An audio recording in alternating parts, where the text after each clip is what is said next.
Nikahi Sheila Dara, Vidi Aldiano dapat gelar Sultan Sari Alam.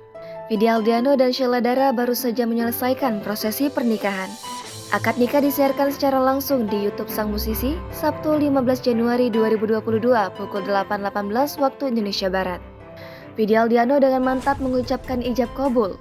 Ia menyerahkan mahar senilai $1.000 Amerika Serikat dan 501 pound sterling. Setelah sang menikah, Vidi Aldiano mendapat gelar kehormatan dari adat Minang.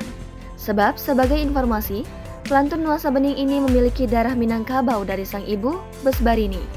MC kemudian mengulang kembali gelar kehormatan yang disematkan kepada Vidi Aldiano. Meskipun Vidi Aldiano mendapatkan gelar dari tanah Minang, namun suasana pernikahannya kental dengan adat Sunda. Hal itu karena ibu dari sang istri Sheila Dara berasal dari tanah Pasundan.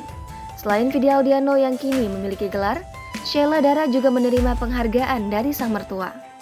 Ada trofi bernama The Survival untuk Sheila Dara.